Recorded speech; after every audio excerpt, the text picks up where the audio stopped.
What is going on, guys? Thank y'all so much for checking in. In today's video, we're finally going to be looking at the best sub that you can get for under 300 bucks, so stay tuned.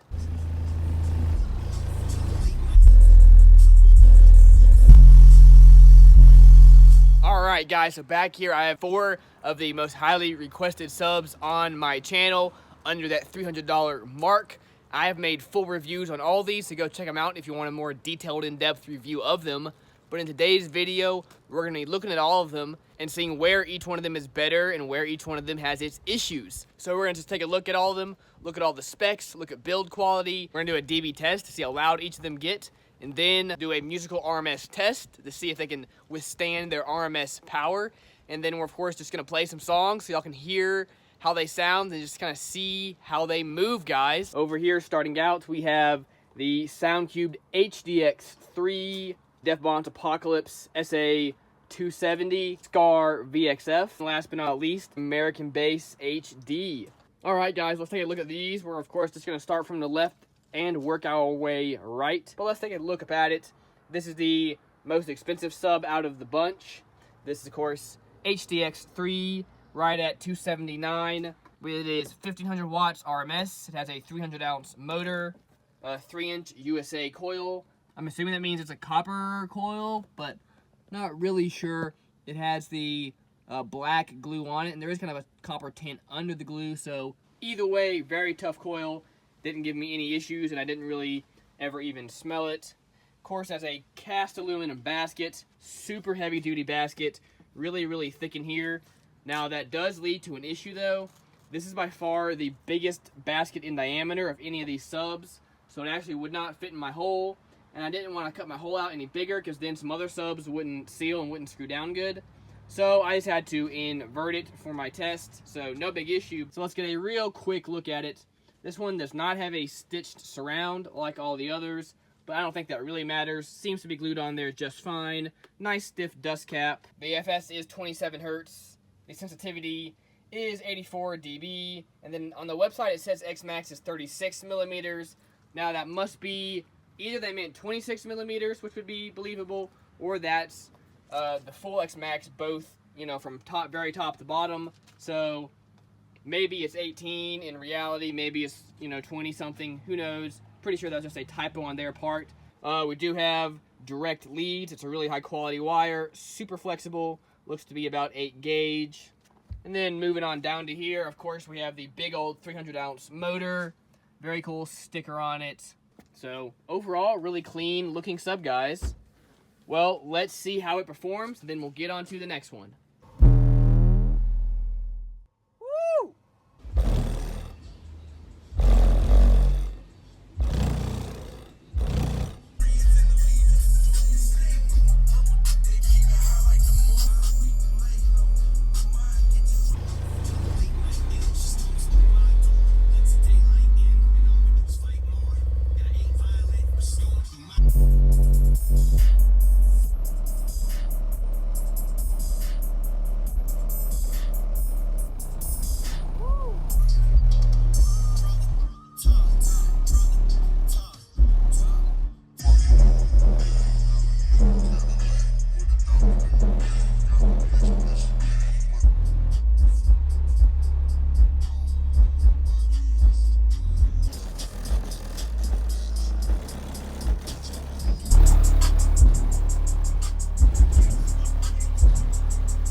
Bonce Apocalypse SA272. That's the version that I have.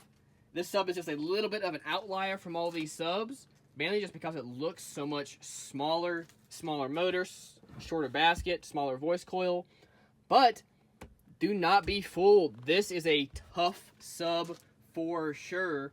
Let's go ahead and take a look at all the specs. Of course, $269 is the price. 1500 watts RMS.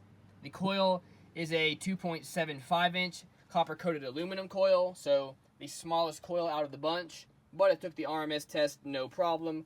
Cast aluminum basket.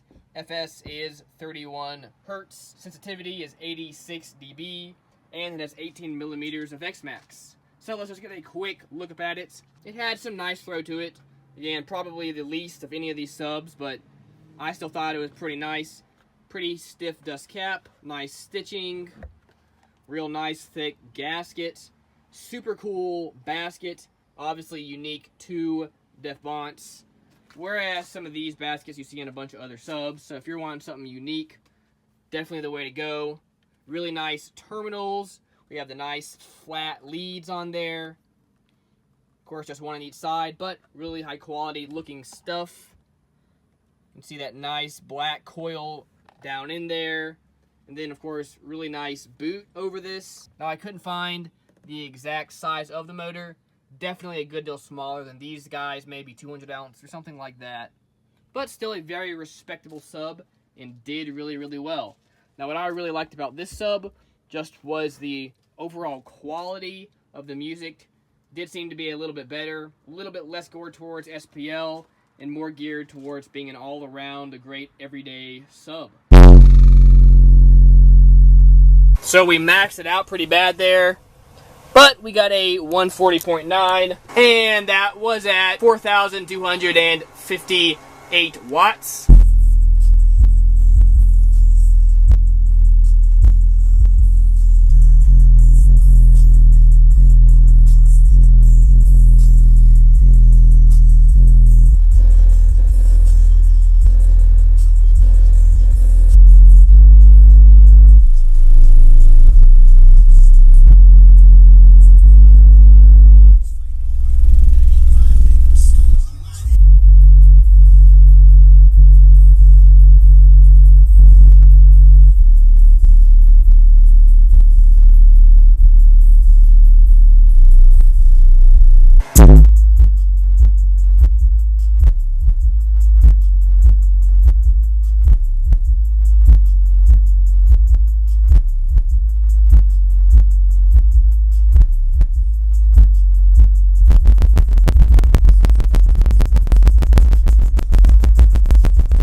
Alright guys, this seems to be y'all's favorite out of the bunch.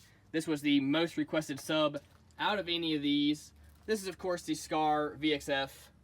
This is 269, 1500 watts RMS, big old 300 ounce motor, 3-inch copper coil, and it is just the regular copper. There's not the really high heat black glue on it, but we'll get into that. Of course, cast aluminum basket, 32 hertz for the FS. Sensitivity is 87 dB and 25 millimeters of X-Max. So let's just go over it. It's a real stiff, big old dust cap. Looks really, really cool. Nice, fat, high roll surround on it. Now, one of the biggest issues, from what I've heard at least, about this sub is this basket. This is a TI frame, but it's a pretty thin TI frame. This aluminum right here is just not really that thick at all. I have heard people, well, they said they got in a wreck or hit a big bump or something like that, and the basket did break on them.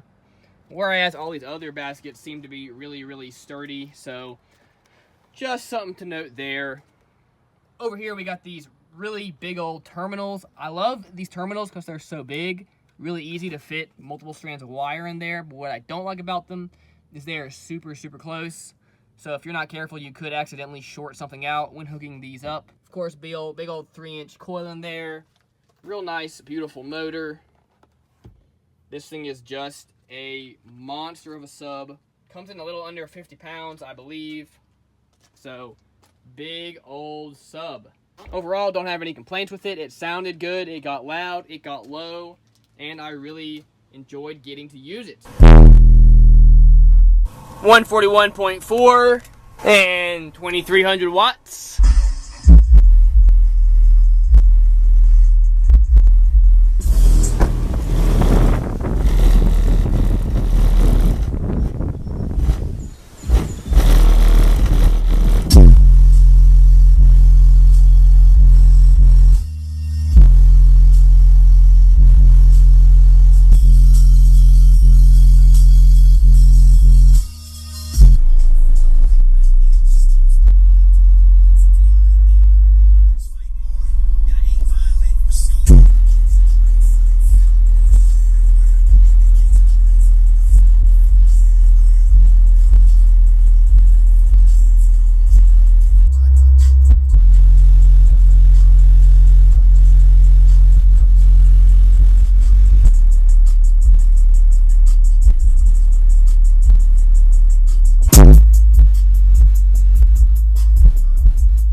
Moving on to the last sub, of course, the American Bass HD.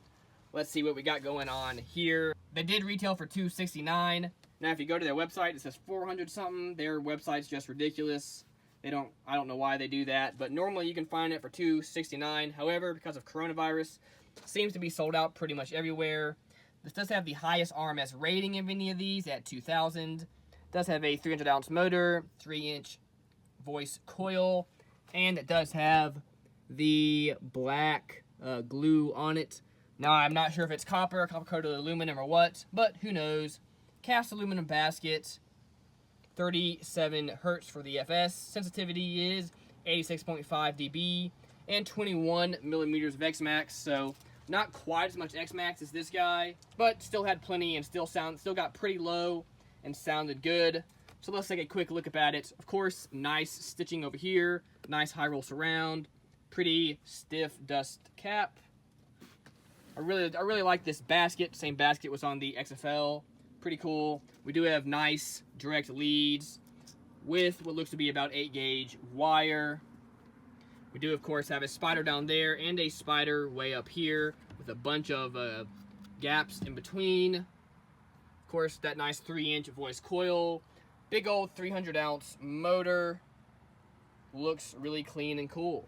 Now, I wire this sub down to half ohm on my tar amps and really let it take a beating. I put over 10,000 watts to it, and in doing that, I did tear out the bottom spider, but that is way over the RMS power and way over the max recommended power, so definitely not its fault, guys. I didn't push any of these nearly that hard. I think all these only saw, 4,000 to 5,000 watts, so definitely would not have happened if I had not pushed it that hard, so that was totally my fault, guys. But either way, it did really, really well. I'm amazed it lasted that long. Coil was totally fine and everything, just the bottom spider did come detached.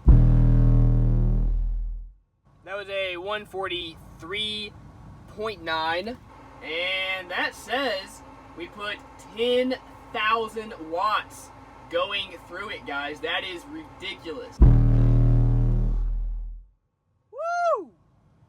144.5. And there again, guys, look at that. 9,952 watts.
even with the spider being broken, and you can hear the sub smacking, it still made it through the RMS test no problem.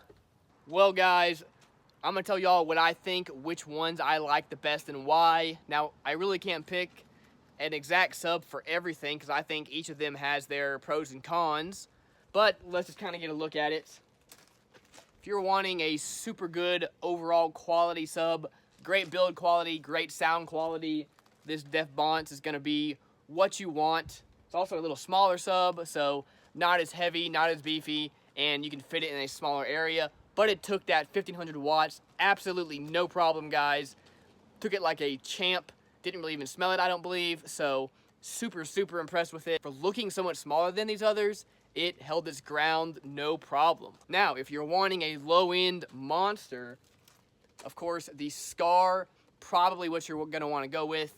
It's just built a little bit better to really get those low ends, guys, and it smashed those lows. It sounded awesome. If only it had a little thicker basket and a little bit better coil, probably would be my favorite sub, guys. Overall, it was a great sub. So then that brings us to these last two subs, the American Bass and the SoundQubed. In my opinion, they seemed pretty similar, at least spec-wise. Now, of course, sensitivity on the SoundQubed was 27 hertz, as opposed to 37 hertz on the American Bass. So if you're wanting to get lower, probably gonna wanna go with this guy. This seems to sound a little bit better in those lower frequencies overall, but honestly it was kind of hard to tell. But overall, great quality for a budget sub. Really, really liked it. And same with the American Bass. Minus the FS being a little bit different. Overall, great quality. Didn't give me any issues, minus me pushing it way, way, way too hard with that 10,000 watts. But both really just seemed to be great, great subs. So if it was me going with the sub, guys, for my personal uses, it would be a tough battle between the American Bass and the SoundQubed. I'd probably have to go with the SoundQubed just because those lows did seem to be just a little bit better, but that would be my personal opinion. Now, if the Skar, again, had a better basket on it, just a little bit stronger, and had that black coated coil, I would jump on that Skar all day long. It just sounded so good, and it took power pretty good, but I would be worried about that coil just having issues down the road. Thank y'all so much for watching. Let me know in the comments which one you would pick and why. I want to know, guys. I do read all the comments, at least every one that I can, and so I would love to see which one you guys would pick and why, so please, please let me know.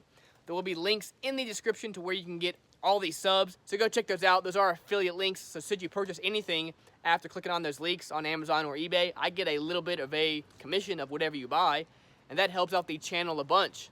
Obviously, we have over $1,000 worth of subs sitting back here. Now, Def Bonce did send me this sub, but all the others I paid out of my own pocket, and that's pretty expensive. Anyway, guys, let me know what y'all thought, and be ready for the next video. I think next we're starting the build for the Sundown show that's coming up in a month. So, something really, really big going on. Biggest thing I've ever done, guys, so stay tuned for that. Anyway, y'all have a wonderful day.